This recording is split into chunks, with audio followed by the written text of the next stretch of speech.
16장 18절로 19절.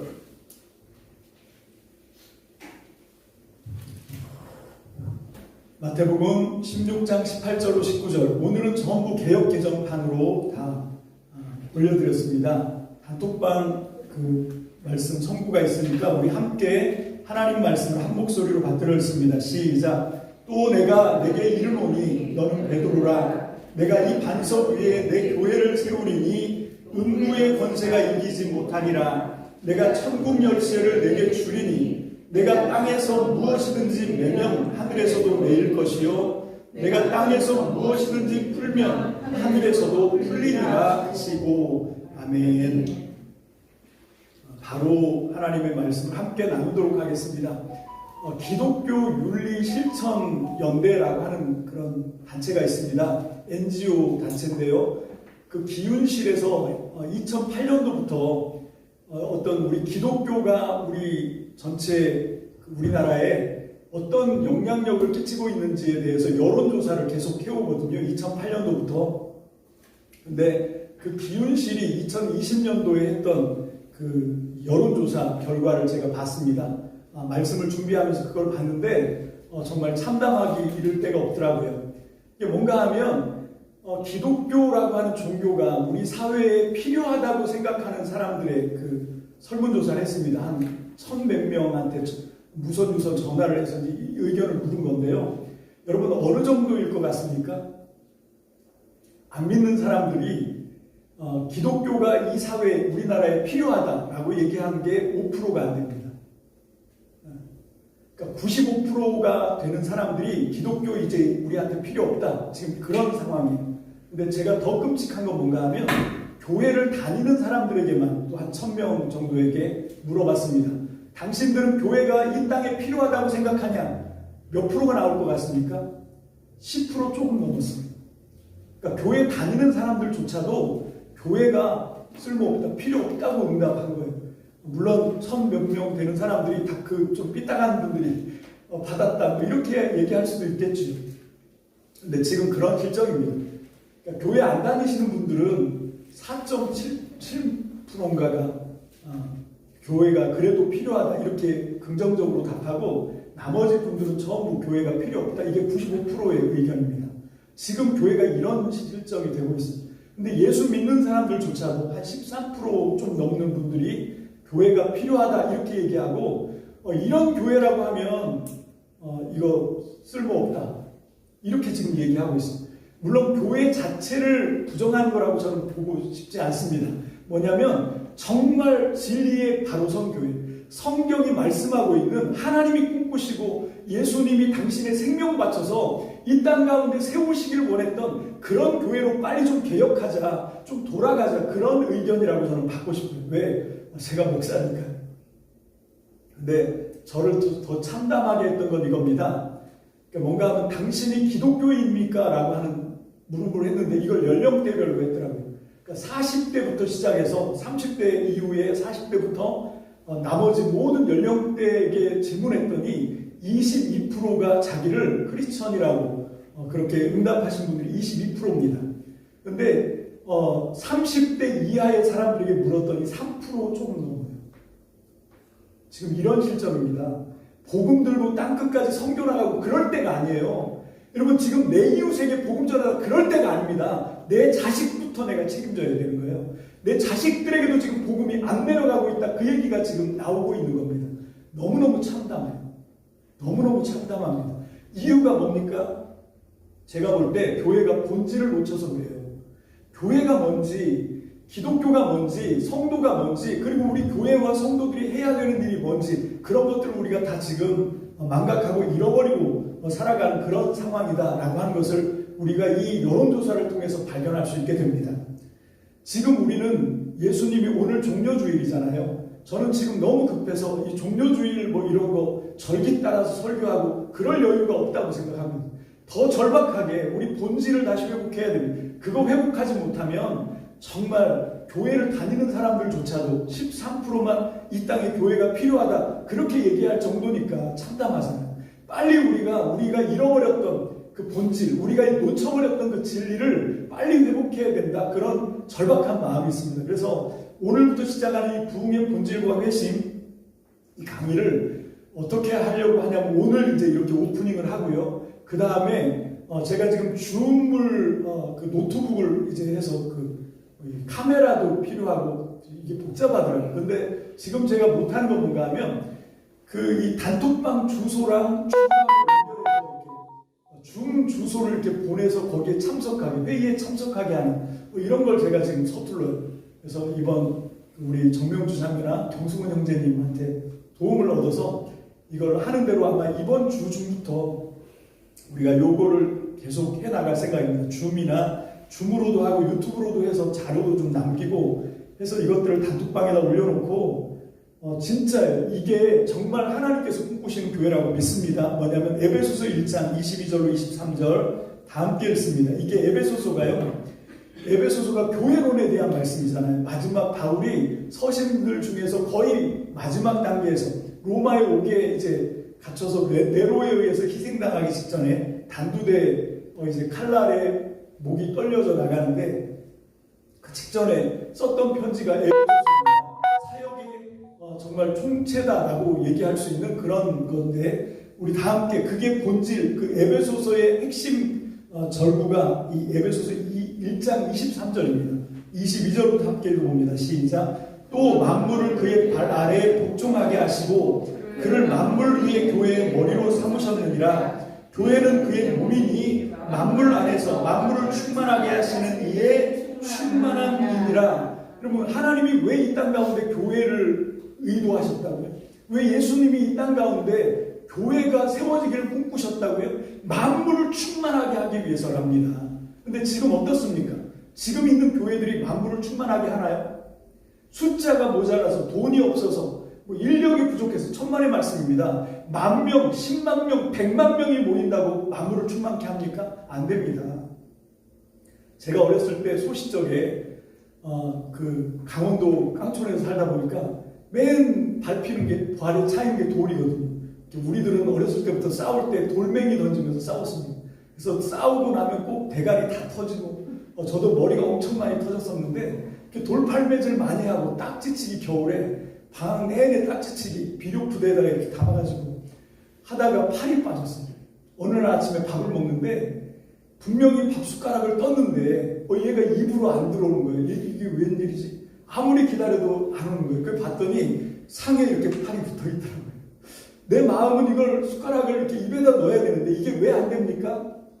팔이 빠져서 안 되는 거예요. 여러분 에베소서 4장 11절로 12절 제가 단톡방에다 올려드렸는데 한번 보시겠습니다. 시작. 그가 어떤 사람은 사도로, 어떤 사람은 선지자로, 어떤 사람은 복음 전하는 자로, 어떤 사람은 목사와 교사로 삼으셨으니 이는 성도를 온전하게 하며 봉사의 일을 하게 하며 그리스도의 몸을 세우려 하심이라. 아멘. 자, 여기서 이 교회를 그러면 어떻게 하냐? 네 가지 직능으로 사람들을 이제 네 가지 달란트로 이렇게 세워서 이는 12절에 보면 성도를 온전하게 하다. 여러분 이게 텔레이오스 이렇게 쓰이는 헬라어로 쓰이는 게 이게 온전하다라고 하는 건데 이걸 영어로 번역할 때 이퀴핑 이게 뭔가 하면 빠진 뼈를 다시 제자리에다 끼워 맞춘다 그런 뜻입니다. 여러분 온전한 봉사의 일, 하나님의 일은 어떻게 하는 건가? 먼저 성도를 온전하게 하는 일부터 시작하는 거예요. 그러면 우리가 전도해야 된다는 거 압니다. 기도해야 된다는 거 알고 말씀을 순종하면서 살아가야 된다는 거 다 알아요. 다 아는데 왜 안 됩니까? 뼈가 빠졌으니까 안 되는 거예요. 몸에서 뼈가 분리가 되는데 그게 마음대로 됩니까? 머리에서 우리 주님이 머리죠. 우리 그 교회의 머리신 주님이 정말로 이 땅 가운데 만물을 좀 충만케 했으면 좋겠는데 문제는 뭔가 하면 성도가 다 이렇게 뼈가 분리가 되어 있는 상태인 거예요. 주님하고의 관계도 잘 안 되고 여러분 이 진리에서도 삐끗해서 나가 있으니까 여러분 이게 봉사의 일, 이게 목회인데 이게 미션이에요. 이게 목회인데 여러분 목회는 목사가 하는 게 아닙니다.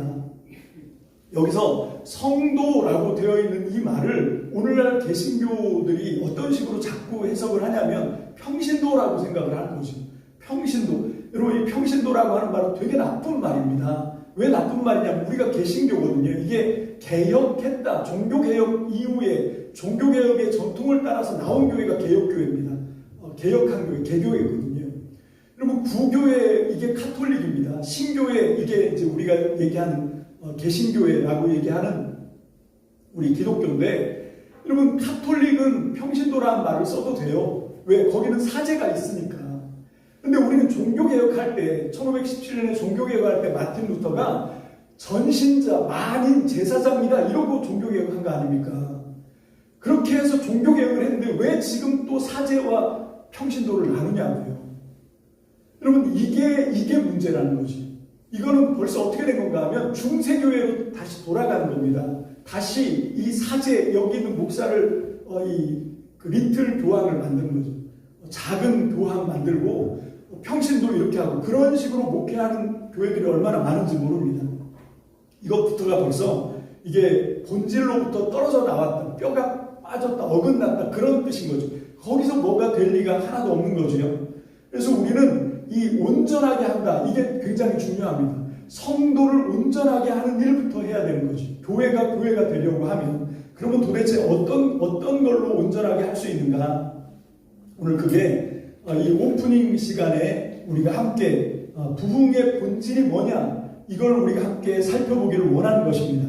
이 골로새서 1장 28절, 베드로전서 2장 21절 이런 말씀들을 여러분들이 쭉 읽어보시면 이게 다른 게 아니라 온전하게 되는 게 뭔가, 이걸 지금 말씀해 주고 있는 거죠. 자, 그래서 우리가 어떻게 하면 우리가 온전해질 수 있는가? 다른 거 없습니다. 하나님의 말씀밖에 없는 거예요. 여러분 종교개혁 얘기가 나왔으니까 한 가지만 더 얘기를 하면, 종교개혁을 하던 이 종교개혁자들, 1500년대 종교개혁자들이 확신하고 있었던 게 있습니다. 그게 뭔가 하면 성경의 충분성과 성경의 명료성을 확신하고 있었어요. 이게 무슨 말입니까? 성경은 충분합니다. 우리를 하나님의 사람으로 회심하고 변화시키고 우리를 온전하게 하기에 하나님의 말씀이면 충분합니다. 믿습니까?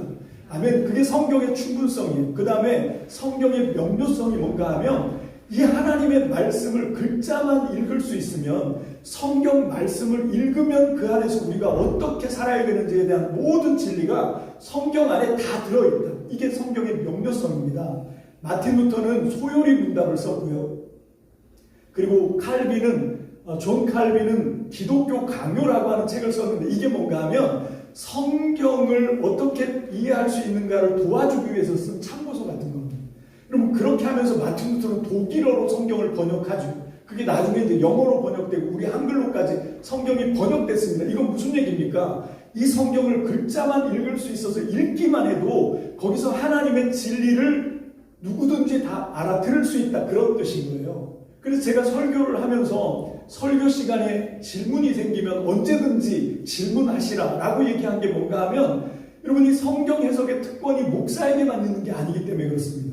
여러분들도 각자가 이 말씀을 듣고 읽고 그 다음에 이 말씀이 분명한 하나님의 진리의 말씀이라는 것을 여러분들이 분별할 수 있는 능력을 키워가야 돼요. 그래서 제가 매일매일 성경을 읽으라고 하는 이유가 그겁니다. 그런데 우리 문제는 뭔가 하면 읽으라고 한 그 분량만 빨리 읽어 치우고 마는 거죠. 그렇게 하시면 안 됩니다. 자, 지금부터 성경이 명료하기 때문에 어떻게 성경이 우리의 삶의 나침반이 될 수 있는가, 그거를 제가 여러분들에게 알려드리는 비법을 하나 알려드릴게요. 이게 저의 어떤 장사 비천인데, 아까 얘기했죠. 창고 대방출한다고 다 말씀드리겠습니다. 어떻게 하냐면 성경을 읽을 때 어떻게 읽어요? 눈을 뜨고 읽어야 되죠. 그래서 문제입니다. 물론 성경을 먼저 눈을 뜨고 읽으셔야 돼요. 근데 눈을 뜨고 읽은 성경을 그러고 치우시면 안 됩니다. 그 다음에 어떻게 해야 돼요? 눈을 감고 읽으셔야 돼요. 눈을 뜨고 읽은 시간보다 적어도 2배, 3배는 눈을 감고 그 말씀을 묵상하셔야 됩니다. 성령님께 물어보셔야 됩니다. 이게 도대체 무슨 뜻이냐고. 지금 오늘을 살고 있는 나에게 이 말씀이 어떤 의미가 있냐고 자꾸 눈을 감고 성경을 읽으셔야 되는데, 그걸 안 하니까 그냥 어떻게 하면 느낌대로 하는 거예요. 인간의 지혜대로 하는 거예요. 그럼 하나님의 말씀이 뭐가 필요합니까? 그래서 그런가 여러분들이 성경을 덮어놓고 믿는데, 그러면 이게 우리가 하나님하고 이게 이키핑이 안 되는 거죠. 분리가 되는 거예요. 팔이 빠진 겁니다. 그래서 우리가 주님이 원하시는 교회도 안 되고 성도도 못 되고 그러면서 우리가 이 땅 가운데 만물을 충만하게 해야 되는데 그러지 못하고 교회를 다니시는 분들조차도 교회가 쓸모없다. 13%만 교회가 필요하겠다. 이렇게 지금 얘기하는 아주 심각한 상황에 놓이게 된 거죠. 여러분 가장 중요한 건 하나님의 진리의 말씀입니다. 이 말씀으로 우리가 정말로 하나님의 뜻에 순종하는 그런 교회들이 되시기를 주의 이름으로 축복합니다. 자, 그런데 지금까지 우리가 봐왔던 교회, 지금까지 우리가 경험해봤던 교회는 어떤 교회냐면 한 4가지로 정리를 해볼 수가 있겠어요. 첫 번째, 기복주의 신앙입니다. 그럼 물론 복 받는 거 좋지요. 근데 그 복을 자기 배를 채우는 일에 쓰는 거예요. 내가 열심히 신앙생활했더니 하나님이 나한테 복을 주셔서 잘 먹고 잘 살게 됐다, 풍성하게 됐다. 이게 기복주의 신앙이거든요. 그러면 기복주의 신앙이 지금 한국교회에 만연해 있습니다. 심지어는 예배 시간에 간증을 하는데 누가 간증하냐면 내가 이번에 사업을 해서 엄청나게 성공했습니다. 나와서 간증하는 거예요. 우리 아들이 저 미국의 MIT 학교에 합격했습니다. 나와서 간증하는 거예요. 여러분 그것보다 더 많은 사람들이 사업하다가 망하고 부도나고 그러는데 그것보다 더 많은 사람들이 시험에 1차에 합격 못하고 재수하고 삼수하고 그러는데 교회는 어떻게 하냐면 이런 사람이 복받은 사람이다. 물질에 복받은 사람, 합격한 사람 물론 하나님이 하신 거죠. 감사해야 합니다. 근데 그런 것들을 자꾸 조장하는 거예요. 그럼 물론 이게 복이 아니라는 거 아닙니다. 이것도 분명히 복이고 하나님은 이것도 우리에게 약속해 주셨어요. 믿습니까? 아멘. 저는 그거를 부정하는 게 아닙니다. 그 다음에 어떤 신앙이 있냐면 이원론적인 신학과 신앙이에요.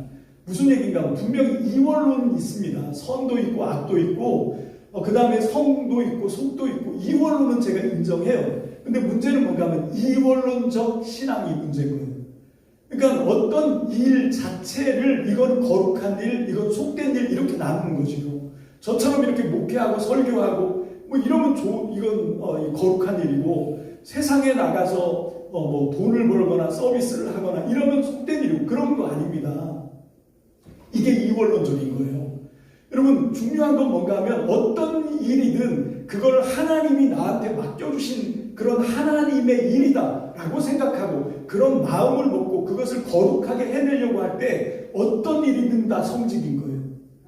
여러분 그런 거지. 이거를 이 성과 속을 이원론적으로 나누고 여러분 그게 오늘날 한국교회가 이 세상에서 이렇게 배척을 받는.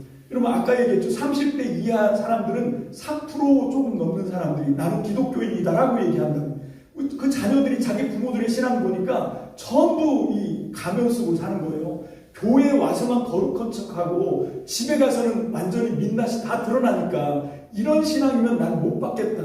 그래서 22%도 진짜 가난한데 그 22%가 그대로 내려가도 정말 이거 위기다 이렇게 얘기해야 될 판인데 우리 자녀 세대들은 3%밖에 나는 기독교인이다라고 자기를 떳떳하게 밝히지 못하는 그런 상황까지 우리가 놓여지게 됐다라고 하는 것이죠.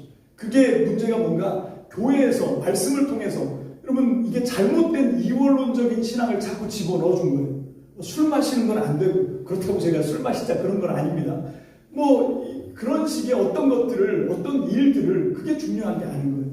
항상 우리는 무슨 일을 하든지 하나님의 영광을 위해서 주님 앞에서 하는 것처럼 여러분 그런 마음으로 우리에게 주어진 모든 일들을 우리가 하나님이 원하시는 일로 바꿔내는 그런 믿음이 중요합니다. 그 다음에 세 번째로 신앙이 개인적 신앙이 되어버렸어요.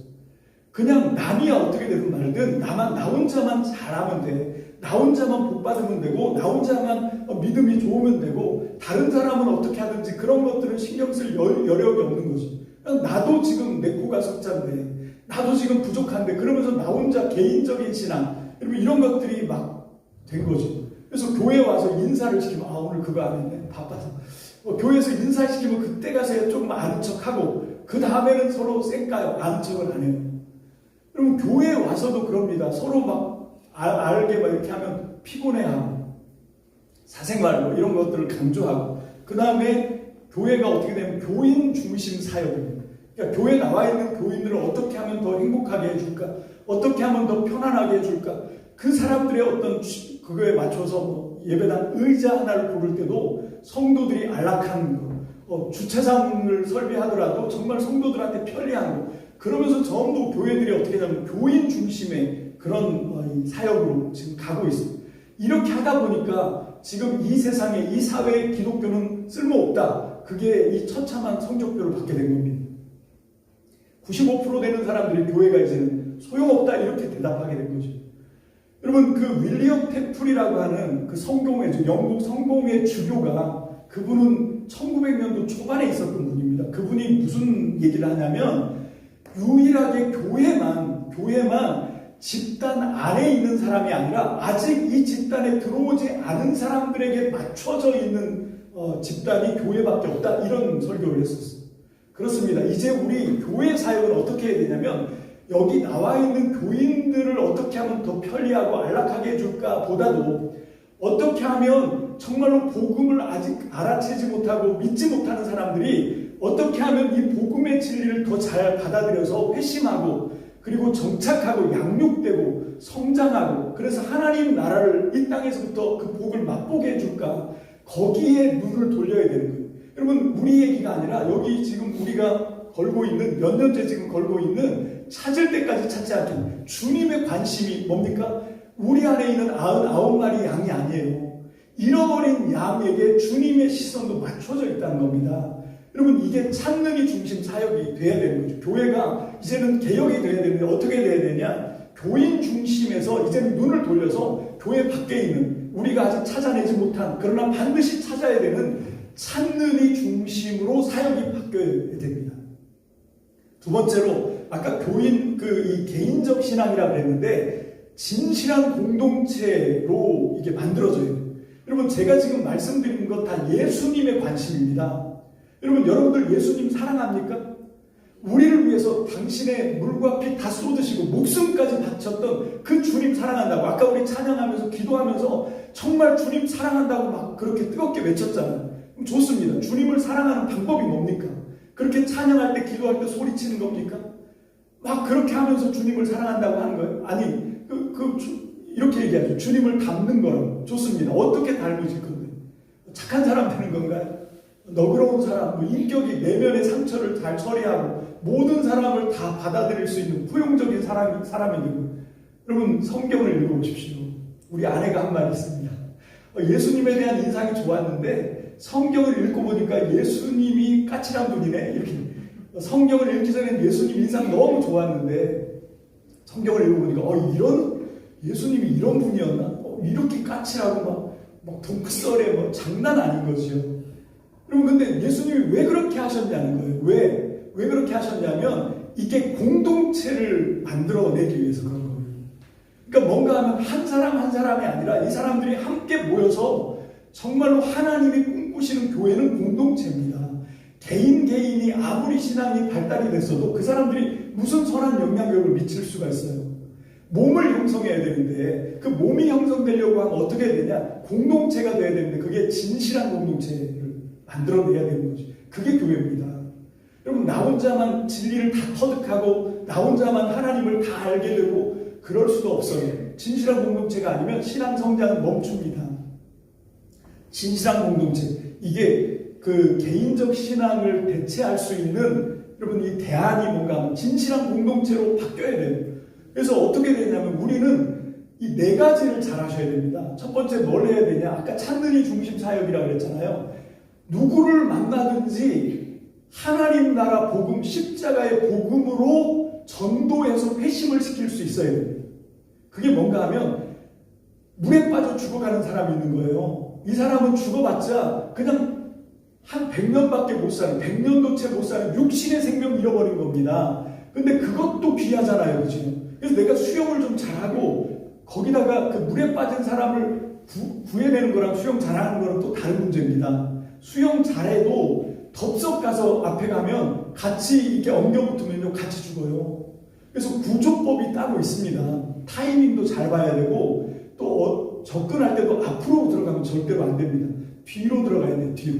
그래서 손이 닿지 않는 곳에서 머리를 잡든지 목을 잡든지 해서 끌어내야지 그냥 덥석 가서 둘이 엉키면요 수영 아무리 잘하는 사람도 그냥 같이 물 먹다가 죽습니다. 그런 것처럼 이게 물에 빠진 사람을 건져내는 구조법 같은 걸 우리가 알고 있으면 여름 이제 조금 있으면 날씨가 더워져서 이제 피서철에 물놀이를 할 건데 물놀이 하다가 수영 못해서 물에 빠져 죽어가는 사람을 보면 살려낼 수 있잖아요. 그죠? 그건 육신의 생명 살리는 것 이것도 너무 귀하고 은인이라는 소리를 듣습니다. 근데 문제는 뭔가 하면 이 하나님의 생명의 진리 십자가의 구원의 길을 알지 못해 죽어가는 사람이 있는데 내가 전도할 줄을 몰라. 전도에서 회심을 지킬 줄은 몰라. 여러분 그러면 그 사람 죽어가는 걸 뻔히 지켜보는 거예요. 그게 내 사랑하는 사람이고 내 자식이고 그러면 지옥 가는데 내가 그냥 지켜볼 수밖에 없는 거죠. 왜? 내가 영적인 구조법을 모르는 거잖아요. 그래서 우리 하나님 나라 복음으로 그 사람을 효과적으로 정말로 이 전도할 수 있는 그런 게 있어야 돼요. 베드로전서 3장 15절 한번 보겠습니다. 베드로전서 3장 15절. 베드로전서 3장 15절입니다. 시작. 너희 마음에 그리스도를 주로 삼아 거룩하게 하고 너희 속에 있는 소망에 관한 이유를 묻는 자에게는 대답할 것을 항상 준비하되 온유와 두려움으로 하고. 아멘. 두 가지 자세가 나와요. 온유, 그 다음에 두려움. 자, 두려움은 뭘로 하는 걸까요? 두려움은 누구에게 대하는 마음이냐면 하나님 앞에서 가져야 되는 마음이에요. 정말로 하나님이 창조하신 귀한 영혼인데 하나님 앞에서 내가 반드시 이 영혼을 살려내야 되겠다. 그런 마음으로 해야 되는데 문제는 뭐냐면 자기도 잘 모르고 하면 안 된다는 거예요. 자기도 하나님을 잘 맛보지 못하고 자기 내면에서도 하나님 때문에 영적인 성숙도 없는데 그러면 약하는 거지요. 나도 예수님의 살과 피를 먹고 자라지 않는데 그 사람 보고 복음을 먹으라고 나도 안 먹는데 여러분 할머니들 할아버지들 후려치는 그 사기꾼들이 파는 약들 있잖아요. 그 뭐 어디 놀러 가서 뭐 사우나도 시켜드리고 뭐 그러고 난 다음에 최종 코스에서 몇 천만 원짜리 약을 팔거든요. 그 약을 지들은 먹습니까? 안 먹죠. 왜? 가짜니까. 가짜 약 파는 거지요. 여러분 내가 먼저 복음으로 내가 먼저 변화가 돼야 돼요. 내가 먼저 하나님을 맛보고 내가 먼저 하나님 때문에 변화가 일어나고 그런 변화가 계속 일어나는 상황 속에서 내가 다른 사람들한테 하나님을 얘기해야 그 사람들이 하나님이 뭔지를 알지. 나도 잘 모르는데 항상 순서는 나부터입니다. 나부터. 여러분 그래서 우리가 이 영적인 구조하는 방법 이게 첫 번째예요. 그래서 하나님 나라 복음 십자가의 복음으로 누구든지 사람들에게 그 두 번째 온유함이라고 하는 건 누구를 향한 거예요? 여러분 이건 전도 대상자 내가 찾아야 되는 우리 찾을 때까지 찾자 그랬잖아요. 그 찾는 이에게는 내가 온유해야 됩니다. 묻지도 말고 따지지도 말고 너 예수 믿어? 예수 안 믿으면 지옥이야. 이런 무례한 게 어디 있어요? 이건 폭력이지요. 여러분 내가 내 일생이 아니라 영생을 맡겨야 되는데 내가 잘 알지도 못하고 생각도 안 해보고 덥석 내 영생을 맡기라고요. 그런 게 어디 있습니까? 그 사람이 잘 이해할 수 있도록 항상 대답할 소망에 관한 이유를 대답할 말을 준비를 잘해야 되는 거예요. 그래서 그 사람이 받았을 때 진짜 온유하게 정말 자기를 아끼고 위하는 마음이구나 하는 그런 그 어떤 반응을 느낌을 가질 수 있도록 우리가 복음을 제시해야지. 예수 천당 불신주 그게 먹힐 때가 있었다니까요. 그때는 일제시대였습니다. 모든 게 다 암울했고 절망이었어요. 여러분 그 이전 시대에는요 길거리 시체가 즐비했습니다. 무슨 연병 한번 돌면 뭐 어떻게 해볼 도리가 없는 거예요. 그냥 길거리마다 시체 썩는 냄새가 진동을 했어요. 그럴 때는 예수 안 믿으면 죽어. 그러면 사람들이 벌벌 떨어. 왜? 죽음은 늘 내 옆에 있었으니까. 근데 요즘은요 너무 발달된 과학 편리한 시대를 살다 보니까 시체 구경하기가 힘들어요. 옛날에는 초상 나면 이런 병풍 뒤에다가 시신을 모셔놓고 장례식을 했거든요. 그러면 여름 같은 날은 가면 진짜 시체에 썩는 냄새가 코를 찔렀어요. 그러면 아 죽는 게 이런 거구나. 죽음이 이거구나. 굉장히 긴장을 했거든. 근데 요즘은 뭡니까? 돌아가시면 전부 냉동실에서 넣어놓잖아요. 냉장고 안에다 시신 넣어놔서 보기가 힘들어요. 정말 사랑하는 유가족들이나 이제 염할 때만 잠깐 가서 보고 그리고 다시 또 냉동실에 넣어놨다가 그 다음에 장례 절차를 따라서 다 처리를 해버립니다. 그러니까 죽음이 우리 주변에 오는 거예요. 그런 사람들한테 대고 예수 안 믿으면 죽어? 그러면 그게 와닿냐고. 그래서 우리가 찾아야 되는 전도 대상자들에게는 온유한 그런 태도이고 하나님 앞에서 두려운 마음. 그게 뭔가 하면 나부터 변화가 되어 있는가 지금. 내가 지금 주님을 예수님을 신실하게 잘 따라가고 있는가? 나부터 주님을 따르는 따름이가 돼야지요. 나부터 주님이 뭘 원하시는지를 알고 진리를 따라서 살아가면서 너도 나랑 같이 가자, 이 길 가자, 이렇게 얘기해야 되는 것이. 이게 첫 번째 우리가 꼭 해야 되는, 여러분, 하나님 나라 복음, 십자가의 복음으로 사람들을 전도해서 회심시킬 수 있어야 됩니다. 그리고 두 번째로, 그렇게 회심된 사람을 그냥 태어났는데 네가 알아서 커 하지 말고 어떻게 이 사람이 초기 양육해서 정착을 하는지 요거를 또 잘 우리가 리드해서 이 사람이 초기 양육되고 정착할 수 있는 이것도 우리가 갖고 있어야 되는 거죠. 또 세 번째로 우리가 해야 되는 건 뭔가 하면 제자로 삼을 수 있는 그 하나님 나라 복음과 진리로 사람을 제자로 만드는, 제자로 훈련시키는 그것도 우리가 갖고 있어야 돼요. 그리고 마지막으로 공동체를 세울 수 있는 그런 능력이 목사 하나 필요하지가 아니라, 여러분 다시 말합니다. 여기 아까 우리 읽었던 에베소서 4장 12절, 여러분 성도를 온전케 해서 성도가 그 일을 하는 거예요. 하나님의 교회가 만물을 충만케 하는 그 영향력은 여기서 납니다.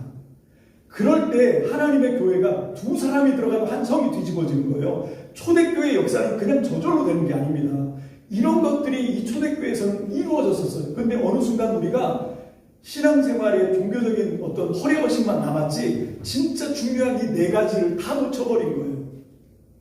지금 우리가 이 코로나 시대를 맞다 보니까 이제 이 본질로 돌아가야만 살아남습니다. 이 코로나 시대 때 지금 기독교가 이 땅에 필요하다고 얘기하는 믿지 않는 사람들은 지금 5%가 안 되는데 95% 사람들이 교회가 쓸모없다고 얘기하는데 믿는 사람들도 13%만 교회가 좀 쓸모가 있으려나 이렇게 머리 긁적이면서 생각하는 판인데, 그런 기존의 기성에 우리가 알고 있던 그런 기복주의, 이원론적 신앙, 개인적 신앙, 교인 중심 사역, 여러분 이런 교회를 갖고는 이제는 가망성이 없는 거 아닙니까? 이제는 여기서 이건 더 이상 가망이 없다 아닙니까? 여러분 제가 목사입니다. 이걸 좀 이렇게 표현하는 걸 죄송한데, 여러분 이제 그 전에 70년대 80년대는요 십자가만 딱 꽂으면 다 됐어요. 사람들이 막 몰려들었습니다. 근데 이제는 한물 갔어요. 이제는 이거 장사 안 됩니다. 이제는 이거 해봐야 진짜 가난하고 배고프고 그럴 수밖에 없는 거예요. 이게 사업이라고 얘기하면 빨리 다른 걸로 전업을 해야 돼요. 다른 집 좀 찾아봐야 되는 거예요. 근데 제가 왜 이걸 하냐면 정말 이게 가치 있는 일이니까 여기에 모든 걸 쏟는 겁니다. 그리고 세 번째, 이원론적인 신앙과 신학은 어떻게 극복이 돼야 되냐면 균형 있는 성장인 거예요. 하나님은 예수 그리스도 안에서 우리가 말씀과 진리를 먹으면서 날마다 성장하는데 그냥 영만 성장하면 안 되는 거지요. 삶의 모든 구석구석이 다 고르게 성장을 해야 됩니다. 인격도 깊어져야 되고요. 정말로 다른 사람과의 관계도 진짜 관계를 잘 맺을 수 있어야 되고, 생각해 보십시오. 전도하고 정착해서 양육시키고 제자훈련하고 그리고 공동체를 만들어내려고 하면 지금 있는 그 상태로는 안 되잖아요. 성장해야 됩니다. 여러분 아이가 돼서는 안 되잖아요. 10,000명, 10만 명이 모여도 그게 어린 교회인데 아직 뼈가 맞춰지지도 않았고 진리가 뭔지도 모르고 왜 믿는지도 모르고 하나님이 우리한테 뭘 기대하는지도 모르고 우리가 주님께 받은 사명 미션이 뭔지도 모르는 그런 사람들이 10,000명, 10만 명 모이면 뭐합니까? 자기 앞가림도 못하는 거예요. 그래서 지금 이런 참담한 성적표를 받은 거 아닙니까? 그래서 우리는 어떻게 해야 되냐면 정말 이 진리의 말씀, 하나님의 말씀으로 균형 있는 성장이 이루어져야 돼요. 근데 제가 말씀드리면 전도하다 보면 자연스럽게 성장이 됩니다. 성장이 안 되면 전도가 안 되거든요. 여러분 성도들을 양육해서 정착시키려고 하면 나부터 본을 보여줘야 돼요. 여러분 그런 게 제가 오늘 말씀 선구에서 다 뽑은 베드로전서 2장이나 이런 베드로전서 2장 4절 5절 골로새서 1장 10절 다 이런 게 다 그 말씀이에요. 나부터 주님을 따라가고 그리고 다른 사람들도 이 영광의 길로 동참하도록 인도하고, 여러분 이런 순서인 거예요. 그래서 우리가 진짜 이 하나님이 우리한테 기대하시는 바가 뭡니까? 예수님이 기대하시는 바가 뭐겠습니까? 하나님이 유일하신 아들 예수를 이 땅에 보내줬어요. 근데 너만 믿고 너만 천국 가고 끝이라고? 그걸 위해서 하나님이 그 엄청난 대가를 지불하셨다고 생각합니까? 하나님이 우리한테 투자하신 거거든요. 그러면 우리한테 뭔가를 기대할 거 아닙니까? 그게 뭡니까? 나를 통해서 또 다른 많은 사람들이 생명의 복음 진리를 듣고 회심하고 돌아와서 정말로 성장하는 교회가 돼야죠. 공동체를 세우고 사람들을 변화시켜 제자로 만드는 그런 일꾼들이 무럭무럭 나와야죠. 여러분 초대교회 200년 박해 기간 동안도 그게 이루어졌었어요. 왜? 그때는 이 복음의 본질이 살아있었거든요. 그때는 이것들이 됐었습니다. 그런데 지금은 어떻게 됐냐? 사람들이 더 안락한 데를 찾아가요. 더 편리한 데를 찾아가고 종교적인 어떤 소비를 하기 위해서. 그럼 우리 같은 교회는 게임이 안 됩니다. 자산이 수백억이 있는 교회들이 정말로 교인들 중심으로 그 사람들이 어떻게 하면 편리하고 안락함을 누리고 자기한테 유용한 정보를 얻을 수 있는가가 모든 세팅이 다 돼 있어요. 거기에 우리는 지금 맨 땅에 헤딩하는 거죠. 이게 승산이 있다고 보십니까? 전혀 아닙니다. 전혀 이게 말씀이 안 되는 거예요. 그래서 우리는 이 본질로 돌아가야 되는데 그 본질의 핵심이 뭔가 균형 있는 성장입니다. 다부터. 균형 있는 성장, 사역의 핵심이 거기에 맞춰져야 돼요. 여러분 여기 있는 목사부터 해서 모든 성도들이 균형 있게 성장해야 됩니다. 그리스도의 장성한 분량까지 성장해야 돼요. 그래야 우리가 정말로 이 땅에 영향력 있는 교회가 될 수 있습니다. 우리를 통해서 만물이 충만하게 됩니다. 그 꿈을 꾸시기를 주의 이름으로 축복합니다. 아멘. 그 다음에 첫 번째 제가 얘기했던 기존교회 문제가 기복주의라고 했습니다. 기복주의는 뭘로 대체를 할 수 있을까요? 안팎의 변혁입니다. 복을 받지 말자는 거 아니에요. 그 복을 받아야 됩니다. 받아서 내 내면부터 새로워지고 그리고 외부로도 새로워져야 됩니다.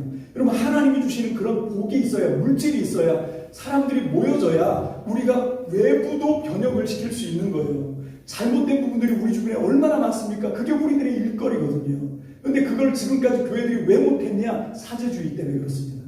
교인들은 그냥 헌금만 하고 목사님들 설교하고 박수만 쳐주고 아멘이나 하고 그걸로 끝인 거예요. 그게 아니고 우리가 그렇게 정말 공동체, 진실한 공동체가 돼서 하나님의 사역을 성도들의 그런 그 모임을 통해서 그 균형 있는 성장을 한 성도들이 정말로 진리의 뼈가 맞추어진 능력 있는 성도들이 공동체의 힘이 되어서 이 사회의 어두운 구석구석을 찾아가서 빛이 되는 거죠.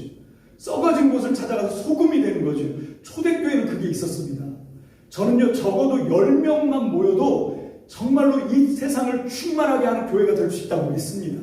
이 진리대로만 안팎의 변혁, 균형 있는 성장, 진실한 공동체, 찬문이 중심 사역, 여러분 이것만 제대로 돌아가면 정말로 이 숫자가 불어나는 것도 시간 문제지만 10명이 모여도 그 사회를 뒤집어 놓을 수 있는, 이 사회에 변혁을 줄 수 있는 진짜 하나님의 교회, 만물을 충만케 하시는 교회가 될 수 있다고 저는 믿습니다. 아멘. 그럴 때 거기서 소망하는 예배가 나오는 거예요. 우리끼리 모여서 막 소리치고 아까도 박수치고 했는데 세상 사람들이 보면 미쳤다 그럽니다. 왜? 자기들하고는 아무 상관이 없는 거예요. 근데 그게 아니라 여기 있는 이게 우리 교회가 가져야 되는 DNA입니다. 이게 하나님의 성도가 가져야 되는 이게 형질이에요. 유전자입니다. 이게 우리의 삶 속에서 팍팍 나오는 거죠. 안팎의 변혁, 균형 있는 성장, 진실한 공동체, 그리고 교회 중심, 이 찬는이 중심 사역. 여러분, 이렇게 사역이, 성도들이, 신앙이 그렇게 되면 세상 사람들이 우리 교회를 통해서 소망을 보는 거예요. 그때 우리가 하나님께 예배를 드리면 하나님의 영광을 받으시는 겁니다. 다시 이제 이 네 가지에 정말 우리 교회가 꼭 놓치지 말아야 되는, 우리가 그동안 잃어버렸던, 그래서 뼈가 빠진 것처럼 힘을 쓰지 못했던 이 네 가지 DNA, 이걸 순서대로 얘기하면 첫 번째가 찬눈이 중심 사역입니다. 교회 안에만 우리가 관심을 둘 것이 아니라 우리 교회 밖에 있는 아직도 진리를 알지 못하고 아직도 복음을 알지 못하는 사람들에게 어떻게 하면 우리가 이 복음을 들고 가서 그들을 회심시킬 수 있는가. 여러분, 이 찬눈이 중심 사역을 하면 회심해서 교회로 들어오시는 분들이 있겠죠. 그죠? 그러면 그분들이 진실한 공동체에 들어와야 됩니다. 여러분, 균형 있는 성장을 하고 난 다음에 들어오는 게 아니에요. 여러분, 균형 있는 성장, 안팎의 변혁은 공동체 안에 들어와서 케어가 될 때 이루어지는 일입니다. 그래서 이 찬눈이 중심 사역을 통해서 복음을 듣고 회심한 사람들은 진실한 공동체 안으로 받아들여져서 거기서 정말 엄마의 품 같은, 정말 아버지의 든든한 어떤 후원 같은, 그 하나님의 그런 어떤 손길 같은 그런 사랑과 그런 도움을 받아야 되는 거예요. 지금 그걸 잘하고 있는 데가 실천지 아닙니까? 그걸 그전에는 잘했는데 지금은 어떤지 모르는데 통일교회 아닙니까? 지금도 오다 보니까 저기 통일교회 씩씩하게 들어가시던 어떤 할머니를 봤는데, 요즘 또 하나님의 교회, 거기가 요즘은 또 찬스인 것 같아요. 하나님의 교회, 그런 데서 뭘 잘하냐? 요걸 잘하는 거예요. 공동체, 그 안에 들어오면 모든 게 다 해결될 것 같은, 그건 사실 우리 교회가 원래 갖고 있었던 그런 DNA인데 잃어버린 거지. 그래서 이 찾는 일을 통해서 회심된 사람이 이 진실한 공동체에 들어오면 균형 있는 성장을 하고 안팎의 변혁을 통해서, 여러분 이 네 가지 가치를 다 갖게 되었을 때 마지막 교회가 반드시 하나님께 올려드려야 되는 정말 소망하는 예배, 하나님이 꿈꾸시는 예배를 비로소 우리가 드릴 수 있는 성도와 교회가 될 줄로 믿습니다. 말씀을 정리합니다. 자, 이제부터 우리가 이 부흥의 본질과 회심에 대해서 다른 걸 하는 게 아니고 이 네 가지를 하는 겁니다. 어떻게 해요?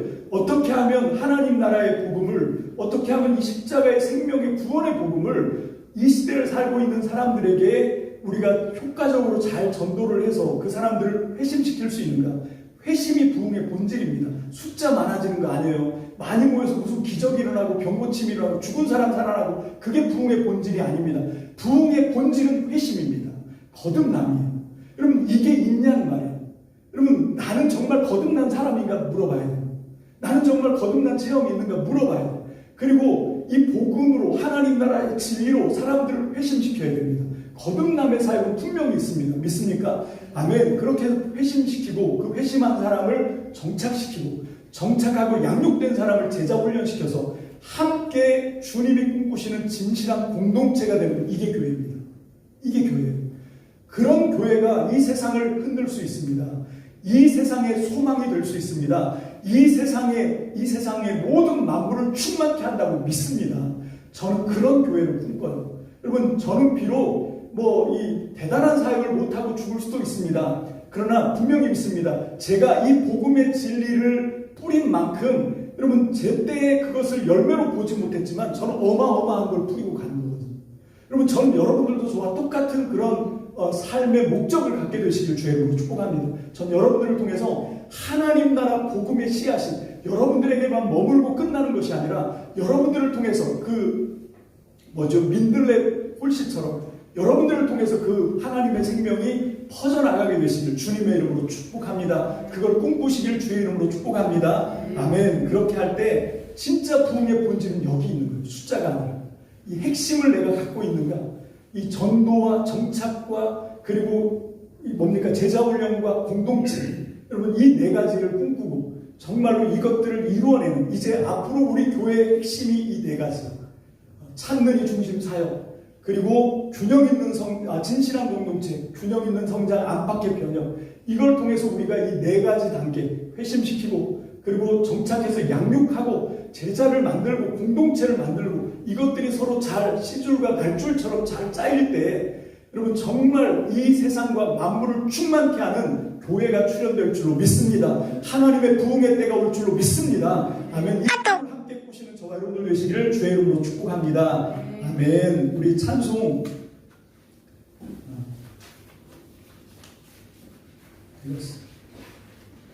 내 삶의 이유를 제가 단톡방에다 올려드렸거든요.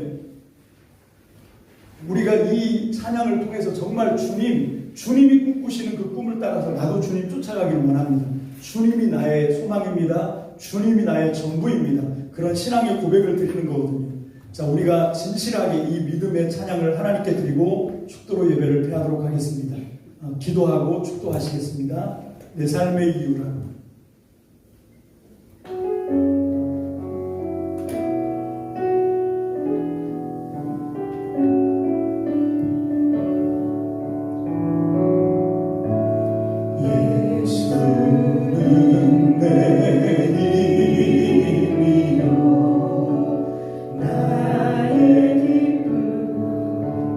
참 소망 내 이름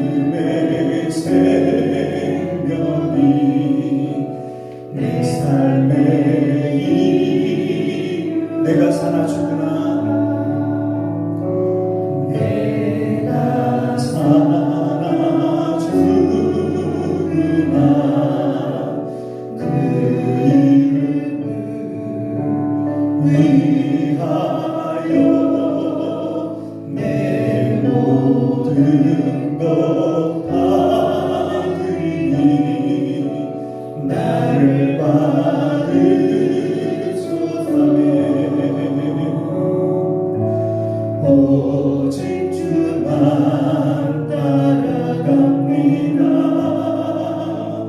오직 주만 높이 받으소서. 내 평생에 그 이름을 그의 선하심을 세상에 노래합니다. 그 이름에 그 신명여 영원한 생명이 내 삶의 이유라. 오직 주만 따라갑니다. 오직 주만 높이 받으소서.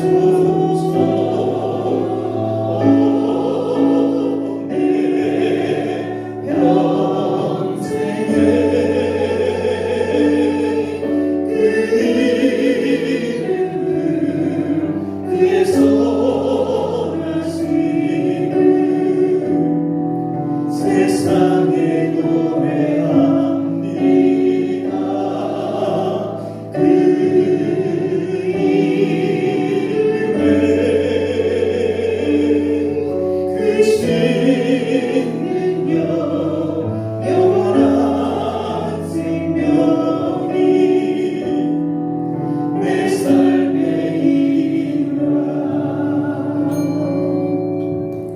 사실 좀 갈등했습니다. 이 찬송을 부를까? 아니면 오늘 우리 광수 형제가 첫 번째 선곡에서 불렀던 찬양, 그게 너무 확 와닿더라고요. 그걸 부를까? 왜냐하면 제가 지금 여러분들에게 전달하려고 하는 그게 이 천부여 의지 없어서의 가사에도 그대로 담겨 있거든요. 그 중에 특별히 3절에 보면 나 예수 의지함으로 큰 권능 받아서 주님께 구한 모든 것 늘 얻겠습니다. 도대체 뭘 얻으신 게 있어요 지금까지? 주님 의지해서 여러분들의 인생 가운데 여러분들이 원했던 뭘 얻은 게 있습니까? 여러분 이 가사는 그걸 얘기하는 게 아니에요. 여러분 우리가 금방 드렸던 내 삶의 이유라에서 주님을 따라간다면 뭘로 따라갑니까? 교회 나오는 걸로요?